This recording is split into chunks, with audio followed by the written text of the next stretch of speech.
ಎಲ್ಲ ಪ್ರೀತಿಯ ವೀಕ್ಷಕರಿಗೂ ನಮಸ್ಕಾರ. ಕೆಲವೇ ನಿನ್ನ ಬುಟ್ಟಿಲಿರೋ ರೊಟ್ಟಿ ತತ್ತಾರೆ, ಕಂಡಾಗ್ನಿಂದ ಹಸ್ಕಂಡಿವ್ನಿ ನೀಡೆ ಮನ್ಸಾರೆ. ನಾಯಕ ನಾಯಕಿನ ತನ್ನ ಸೌಂದರ್ಯ ಕೊಡು ಅಂತ ಕೇಳ್ತಾನೆ. ಆಗ ನಾಯಕಿ ಹಾಕೋ ಸವಾಲ್ ಏನ್ ಗೊತ್ತಾ? ಆಕಾಶ ಮುಟ್ಟಿ ಬಾ, ಆ ಬೆಟ್ಟನ ಕುಟ್ಟಿ ಬಾ, ಆ ಜೇನನ್ ತಟ್ಟಿ ಬಾ, ಕಾಡಾನೆ ಕಟ್ಟಿ ಬಾ ಅಂತ. ಸರಳವಾಗಿ ಆ ಒಂದು ಸೊಗಡು, ನಮ್ಮ ಭಾಷೆಯ ಸೊಗಡು ಏನಿದೆ ಅದರಲ್ಲಿ ಅದ್ಭುತವಾಗಿ ಹಾಡುಗಳು ಮಾಡಿ, ಜನಪದ ಸ್ಟೈಲಲ್ಲಿ ಮಾಡಿ, ದೇಸಿ ಪದಗಳಲ್ಲಿ ಮಾಡಿದ ಮೇಲೆ ಅದು ರೀಚ್ ಆಗಿಲ್ಲ ಅಂದಾಗ ಬೇಜಾರಾಗಲ್ವಾ? ಇದ್ರ ಬಗ್ಗೆ ಹಂಸಲೇಖ ಅವ್ರನ್ನ ಕೇಳಿದಾಗ ಸ್ಮೈಲ್ ಮಾಡಿದ್ರು. ಹಿಟ್ಟಾಗಿದೆ ಹಾಡುಗಳ ಬಗ್ಗೆ ಮಾತಾಡಪ್ಪ, ಇದಷ್ಟು ಯಾರಿಗೂ ರೀಚ್ ಆಗಿಲ್ಲಪ್ಪ, ಒಳ್ಳೆ ಹಾಡು ಮಾಡಿದ್ದೆ ಅಂದರು.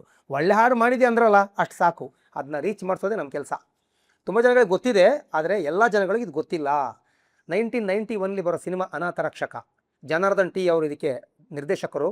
ಅನಂತ ಪ್ರೇಮ ಅಂತ ಮಾಡ್ತಾರಲ್ಲ ಅವರು, ಶಶಿಕುಮಾರ್ ಅವ್ರ ಸಿನಿಮಾ ಇದು. 5 ಹಾಡುಗಳು ಕೂಡ ಸೂಪರ್ ಹಾಡುಗಳು, ಎಲ್ಲ ಆಡು ಭಾಷೆಯಲ್ಲಿ ಜನಪದ ಶೈಲಿಯಲ್ಲಿ ಮಾಡಿದ್ದು. ಎಸ್ ಪಿ ಬಿ ಅವರು, ಚಿತ್ರಮ್ಮ ಅವರು, ಲತಾ ಹಂಸಲೇಖ ಅವರು ಹಾಗೂ ಪೂರ್ಣಿಮಾ ಅವರು ಅದ್ಭುತವಾಗಿ ಹಾಡಿದ್ರು. ಚೆನ್ನಾಗಿತ್ತು ರೀ ಹಾಡುಗಳು, ತುಂಬ ಜನ ರೀಚ್ ಆಗಿಲ್ಲ. ಇಲ್ಲಿ ಸ್ಟೇಜ್ ಮೇಲೆ ಒಂದು ಹಾಡು ಮಾಡೋಣ ಅಂತಾರೆ, ಅಂದರೆ ಸ್ಟೇಜ್ ಸಾಂಗ್ ಅಂತಾರೆ ಅದಕ್ಕೆ, ಅದು ಮಾಡೋಣ ಅಂತಾರೆ. ಅಲ್ಲಿ ಹಾಡಬೇಕಾದ್ರೆ ಏನು ಮಾಡೋದು?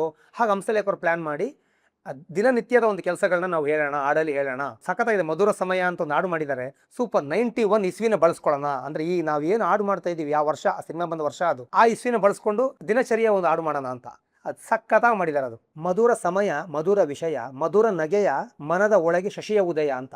ಎಷ್ಟು ಚೆನ್ನಾಗಿದೆ ನೋಡಿ. 91 ನಮ್ಮದಾಗಲಿ, ಟೀನೇಜು ಹಬ್ಬ ಮಾಡಲಿ ಅಂತ. ಅಂದರೆ ಟೀನೇಜ್ಗಳಿಗೆ, ಒಂದು ಟೀನೇಜ್ ಅವರಿಗೆ ಮಾಡಿದಂಥ ಹಾಡು, ಕಾಲೇಜ್ ಹುಡುಗ ಹುಡುಗಿರಿಗೆ.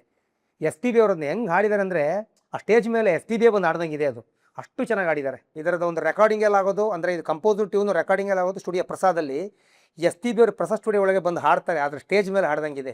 ಆ ಥರ ಭಾವನೆಯಲ್ಲಿ ಹಾಡಬೇಕು. 91 ನಮ್ಮದಾಗಲಿ, ಟೀನೇಜು ಹಬ್ಬ ಮಾಡಲಿ, ಡ್ಯಾನ್ಸ್ ಡ್ಯಾನ್ಸ್ ಅಂತ ಸಖತ್ತಾಗಿದೆ ಹಾಡು. ಚರಣ ಅಂತೂ ಸೂಪರ್. ದಿನಚರಿ: ಸೋಮವಾರ ಸಂಜೆಯ ಲಾಲ್ಬಾಗು ನೋಡಲು, ಮಂಗಳವಾರ ಮಂಡಿಗೆ ತಿನ್ನುತ್ತಾ ಕೂರಲು, ಬುಧವಾರ ಬುದ್ಧಿಯ ಲೈಬ್ರರಿ ತೆಗೆಯಲು, ಗುರುವಾರ ರಾಯರ ಪೂಜೆಗೆ ಮೀಸಲು, ಶುಕ್ರವಾರ ಕಾಯಬೇಕು ಭಾಗ್ಯಲಕ್ಷ್ಮಿ ಕಾಯಬೇಕು ಬಾ ಅಂತ, ಶನಿವಾರ ನೋಡಬೇಕು ದಿನ ಭವಿಷ್ಯ ನೋಡಬೇಕು ಬಾ ಅಂತ, ಇನ್ನೊಂದೇ ವಾರ ಇದೆ ಭಾನುವಾರ, ಅಂದು ಗಾಂಧಿ ಬೀದಿ ನೋಡು ಬಾ ಅಂತ. ಅಂದರೆ MG ರೋಡ್ಗೆ. ಎಲ್ಲ ಬೆಂಗಳೂರಲ್ಲಿರುವಂಥ ಮೇನ್ ಪ್ಲೇಸ್ಗಳನ್ನ ಹೇಳಿತ್ತು. ಚೆನ್ನಾಗಿದೆ ನೋಡಿ. 1ನೇ ಚರಣ ಹಂಗೆ ಬರೆದ್ರೆ 2ನೇ ಚರಣ ಸಖತ ಬರೆದಿದ್ದಾರೆ. ಈ ಕಾಲ ನಿಲ್ಲದು ನಿಲ್ಲದು, ಮಾರ್ಜಾಲ ಸಲ್ಲದು ಸಲ್ಲದು ಅಂತ. ಅನ್ಯಾಯ ಎಂದಿಗೂ ತಕ್ಷಣ ಸೋಲದು, ಈ ನ್ಯಾಯ ಇಂದಿಗೆ ತಕ್ಷಣ ಗೆಲ್ಲದು ಅಂತ. ಅನ್ಯಾಯ ಬೇಗ ಏನದು ಅನ್ಯಾಯ ಆದರೂ ಹೋಗೋದಿಲ್ಲ, ತುಂಬ ತಡ ಆಗುತ್ತೆ. ನ್ಯಾಯ ಕೂಡ ತುಂಬ ತಡವಾಗಿ ಅದು ಬೆಳಕಿಗೆ ಬರೋದು ಅಂತ ಹೇಳೋದನ್ನ ಸಖತ ಬರೆದಿದ್ದಾರೆ. ಸ್ಟೇಜಲ್ಲಿ ಆಡಿದೊಂದು ಆಡೋದು ತುಂಬ ಹೇಳ್ತೀನಿ. Hats off to SPB. ನಲಿಯೋ ಕಾಲದಲ್ಲಿ ನಾಚೋದ್ಯಾಕೆ ಮಲ್ಲಿ, ಸವಿಯೋ ಕಾಲದಲ್ಲಿ ಸರಿಯೋದ್ಯಾಕೆ ಮಳ್ಳಿ ಅಂತ. ಎಷ್ಟು ಚೆನ್ನಾಗಿದೆ ನೋಡಿ. ಅಂದರೆ ಒಂದು ಹೆಣ್ಣಿನ ಹಿಂದೆ ಬಿದ್ದು ಆ ಗಂಡು ಆ ಪ್ರೀತಿನ ಬೇಡೋದು. ಅಲ್ಲಿರುವ ಜೇನು ಗೂಡಲ್ಲೇನು ಯಾರೂ ಕಾವಲಿಲ್ಲ, ಬಂದಿರುವೆ ನಾನು ತರದೆ ನೀನು ಮೂಕಳದೆಯಲ್ಲ ಅಂತ. ಎಷ್ಟು ಚೆನ್ನಾಗಿದೆ ನೋಡಿ. ಬಯಸೋ ಕಾಲದಲ್ಲಿ ಬಿಂಕ ಯಾಕೆ ಮಲ್ಲಿ, ಬಳಸೋ ಕಾಲದಲ್ಲಿ ತಡೆಯೋದ್ಯಾಕೆ ಮಳ್ಳಿ ಅಂತ. ಇಲ್ಲಿರುವ ಮಾತ ಹುಣಿವೆ ಊಟ ಬಡಿಸೋದಿಲ್ಲ ಯಾಕೆ, ಹಣ್ಣಿರುವ ತೋಟ ನೀನಿರುವಾಗ ಮರಸುತ್ತಾಟ ಯಾಕೆ ಅಂತ. ಪಕ್ಕ ಆಡು ಭಾಷೆ, ಪಕ್ಕ ಜನಪದ ಶೈಲಿ. ಆ ಹುಡುಗಿ ಸೌಂದರ್ಯನ ಹೊಗಳ್ಕೊಂಡು ನೀನು ನನಗೆ ಬೇಕು ಅಂತೇಳಿ ಹಿಂದೆ ಬಿದ್ದು ಆಡೋದು. ಇನ್ನೊಂದು ಆಡಿದೆ, ಯಪ್ಪೋ ಅಂತ ಒಂದು ಆಡಿದೆ, ಅದು ಯಾಕೋ ಮೈಗೆ ಹುಷಾರಿಲ್ಲ ಥರನೇ ಆಡಿದು. ಅಂದರೆ ಇದು ಫೀಮೇಲ್ ವಾಯ್ಸ್ ಅಷ್ಟೇ ಬರೋದು. ಒಂದು ಹೈ ವೋಲ್ಟೇಜ್ ಆಗಿ ಆಡೋವಂಥ ಹಾಡು. ತನ್ನ ಹುಡುಗಿ ತನ್ನ ಪ್ರೀತಿನ ಹೈಪ್ ಮಾಡಿಕೊಂಡು ಹುಡುಗನ ರಸಿಕತನದ ಬಗ್ಗೆ ಆಡೋದು, ಅದು ಸಖತ್ತಾಗಿದೆ ಆಡೋದು. ಅದು ಮಾಡಿದ್ರು. ಎಲ್ಲ ಆಯಮಗಳು ಹಾಡು ಮಾಡಿದ್ರು ನೋಡಿ ಇಲ್ಲಿ. ಬಟ್ ರೀಚ್ ಆಗಿಲ್ಲ ಜನಗಳಿಗೆ. ಮೊದಲು ಹೇಳದ್ನಲ್ಲ, ಚೆಲುವೆ ನಿನ್ನ ಬುಟ್ಟಿಲಿರೋ ರೊಟ್ಟಿ ತತ್ತಾರೆ, ಕಂಡಾಗ್ನಿಂದ ಹಸ್ಕಂಡಿವ್ನಿ ನೀಡೆ ಮನ್ಸಾರೆ ಅಂತ. ಇದು ಆ ಹುಡುಗಿಯ ಸೌಂದರ್ಯನ ಹೊಗಳ್ಕೊಂಡು, ನಿನ್ನ ಸೌಂದರ್ಯ ನನಗೆ ಬೇಕು ಅಂತೇಳೋ ಹಿಂದೆ ಬಿದ್ದು ಆಡೋತ್ತಿಗೆ ಹುಡುಗಿ ಹಾಕೋ ಚಾಲೆಂಜು ಎಷ್ಟು ಚೆನ್ನಾಗಿ ಮಾಡಿದ್ದಾರೆ ಹಾಡು. ಆ ಒಂದು ಆಡು ಭಾಷೆಯಲ್ಲಿ ಆ ವರ್ಣನೆ ಮಾಡ್ಕೊಂಡು ಪದ ಕಟ್ಟುವಿಕೆ ಇದೆಯಲ್ಲ, ಅಲ್ಲಿ ಹಂಸಲೇಖನ ಮೆಚ್ಚಬೇಕು ನಾವು. ಈ ಥರ ಸಾಹಸ ಮಾಡು, ನಾನು ನಿಂಗೆ ಸಿಗ್ತೀನಿ ಅಂತ ಹೇಳೋದು. ಆಕಾಶ ಮುಟ್ಟಿ ಬಾ, ಆ ಜೇನನ್ ತಟ್ಟಿ ಬಾ, ಆ ಬೆಟ್ಟನ ಕುಟ್ಟಿ ಬಾ, ಕಾಡಾನೆ ಕಟ್ಟಿ ಬಾ, ಯಾವುದು ಕೂಡ ಆಗಲ್ಲ.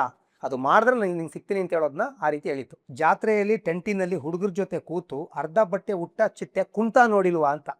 ಚೆನ್ನಾಗಿದೆ ನೋಡಿ. ಅಪ್ಪ ಅಕ್ಕ ಅಮ್ಮ ಪಕ್ಕ ಮುದುಕಿರ್ ಜೊತೆ ಕೂತು ಅದೇ ಚಿಟ್ಟೆ ಕಣ್ಣಿನ ಚೇಷ್ಟೆ ನೀನು ನೋಡಿಲ್ವಾ ಅಂತ. ಅದೆಲ್ಲ ಒಂದು ಚೇಡಿಸುವಂಥ ಹಾಡು. ತುಂಟ ಸಾಹಿತ್ಯ ಅಂತ ಹೇಳ್ಬೇಕು ಇದಕ್ಕೆ. ತಡಿ ಮುತ್ತುಗಳ ಭಾರ, ಹಾಕು ರೊಟ್ಟಿಗಳ ಹಾರ ಅಂತ. ಅಂದರೆ ಬುಟ್ಟಿಲರ್ ರೊಟ್ಟಿ ಅಂದರೆ ಶೃಂಗಾರ, ಅದು ಸ್ವಲ್ಪ ಡಬಲ್ ಮೀನಿಂಗ್ ಬರುತ್ತೆ. ಟಚ್ ಮಾಡಿದ್ದಾರೆ ಡಬಲ್ ಮೀನಿಂಗ್ನ, ಸಖತ್ತಾಗಿದೆ ಅದು. ಆ ಕಾಡೆ ಉಳ್ತೀನಿ, ಉತ್ತು ರಾಗಿ ಹಾಕ್ತೀನಿ, ಆ ರಾಗಿ ಬೀಸ್ತೀನಿ, ರೊಟ್ಟಿ ತಟ್ಟು ತಿಂತೀನಿ ಅಂತ. ಆ ಕಾಡನ್ನ ಉತ್ತುಬಿಟ್ಟು ರಾಗಿ ಹಾಕ್ತೀನಿ, ರಾಗಿ ಬೀಸ್ತೀನಿ, ರೊಟ್ಟಿ ಮಾಡ್ಕೊಟ್ಟು ತಿಂತೀನಿ ಅಂತ ಹೇಳೋದನ್ನ, ಅಂದರೆ ಹೆಣ್ಣು ಸೌಂದರ್ಯದ ಮಿಲನ ಕರೆಯೋದು, ಅದು ಹಂಸಲೇಖರ ವರ್ಣನೆ ನೋಡಿ. ಆ ಹಾಡು ಭಾಷೆಯಲ್ಲಿ ಆ ದೇಸಿ ಪದಗಳು, ಅದಕ್ಕೆ ದೇಸಿ ದೊರೆ ಅಂತ ಹೇಳೋದು ಅವ್ರನ್ನ, ಆ ದೇಸಿ ಲೇಖಕ ಅಂತೀನಿ ನಾನು ಅವ್ರನ್ನ. ಎಷ್ಟು ಚೆನ್ನಾಗಿ ಮಾಡಿದ್ದಾರೆ ನೋಡ್ರಿ. ರೀಚ್ ಆಗಿಲ್ಲ ಇದು. ಇದೆಲ್ಲ ಹಂಸಲೇಖ ಅವ್ರ ಹಿಟ್ ಲಿಸ್ಟ್ ಅಂತ ಇದೆಯಲ್ಲ ಆ 90ಸಲ್ಲಿ, ಅದರೊಟ್ಟಿಗೆ ಸೇರಬೇಕಿತ್ತು, ಸೇರಿಲ್ಲ. ಹಂಸಲೇಖ ಅಭಿಮಾನಿಗಳಿಗೆ, ನಮ್ಮಂಥ ಹಾಡುಗಳನ್ನ ಇಷ್ಟಪಡೋದು ಅಭಿಮಾನಿಗಳಿಗೆ ಗೊತ್ತಿರುತ್ತೆ. ಎಲ್ರಿಗೂ ಇದು ರೀಚ್ ಆಗಿಲ್ಲ, ರೀಚ್ ಆಗಬೇಕಿತ್ತು. ಅಷ್ಟು ಒಳ್ಳೆ ಹಾಡುಗಳು ಮಾಡಿದ್ರು. ಸಿನಿಮಾ ಬಂದು ಹೋಗೋದೇ ಗೊತ್ತಿಲ್ಲ, ಸಿನಿಮಾ ಫ್ಲಾಪ್ ಆಗುತ್ತೆ, ಏನು ಮಾಡೋಕ್ಕಾಗಲ್ಲ. ಆದರೆ ಒಳ್ಳೆ ಹಾಡುಗಳಿತ್ತು. ಜನಾರ್ದನ್ ಅವರು ಡೈರೆಕ್ಷನ್ ಮಾಡಿದ ಸಿನಿಮಾಗಳಲ್ಲಿ ಹಾಡುಗಳು ಚೆನ್ನಾಗಿತ್ತು. ಇದಾಗಿರ್ಬೋದು, ಅನಂತ ಪ್ರೇಮ, ಭಾರತ ನಾರಿ ಎಲ್ಲ ಹಂಸಲೇಖ ಮ್ಯೂಸಿಕಲ್ ಲಿರಿಕ್ಸು ತುಂಬ ತುಂಬ ಚೆನ್ನಾಗಿ ಮಾಡಿದ್ರು. ಅದ್ರ ಬಗ್ಗೆ ಮುಂದೆ ಮಾತಾಡ್ತೀನಿ. ಈಗ ಅನಾಥ ರಕ್ಷಕ ಹಾಡುಗಳನ್ನ ಕೇಳಿ ಎಂಜಾಯ್ ಮಾಡಿ. Thank you.